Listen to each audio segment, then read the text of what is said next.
I get why people cringe when they hear catalytic converter replacement for a Nissan Altima.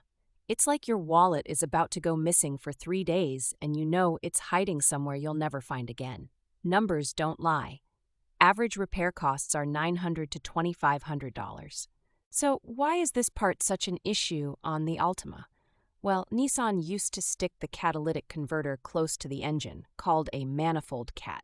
These tend to heat up and break down faster, especially if your car burns a little oil. That leads to insane repair bills earlier than most cars. When the check engine light comes on, followed by your car humming louder than it should, that's your first sign things are getting spicy under the hood. You'll probably smell something off too, like rotten eggs or burnt rubber. Not pleasant, and definitely not ignorable. Most people ignore these symptoms, hoping they'll miraculously vanish. I get this. But driving around with a failing catalytic converter kills your gas mileage, dumps emissions, and, fun fact, can actually total your Altima if the cost outweighs the car's value. Ouch. You're probably wondering, can I fix this myself?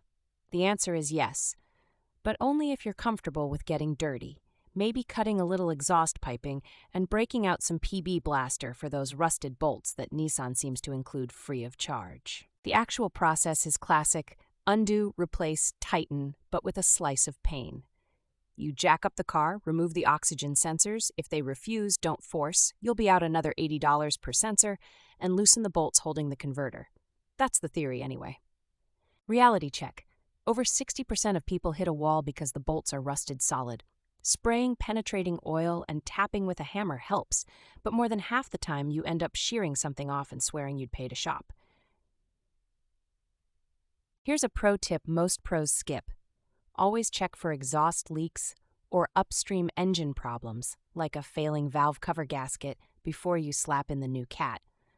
Otherwise, you'll be burning through your replacement in 20,000 miles and wondering why the universe hates you. New catalytic converters come in OEM and aftermarket flavors. OEMs cost more but fit perfectly.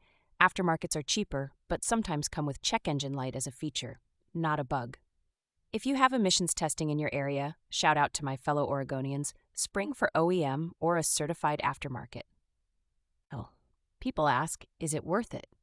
Math time. Fixing it gets you 15 to 20% improved fuel economy, could save $250 a year on gas, and keeps you legal. But if your Altima has 200,000 plus miles in body damage, weigh replacement cost versus value. Sometimes walking away is smartest. Lastly, safety isn't negotiable. Always let a hot exhaust cool, use a quality jack and stands, and disconnect the battery. I've seen enough "my car tried to kill me" posts to know this is non-negotiable. No part is ever worth a trip to the ER. The satisfaction when that new converter purrs quietly is real, especially when you pass emissions and the check engine light finally stays off. You'll want a victory dance. It's the closest thing to beating Nissan at their own game, one bolt at a time.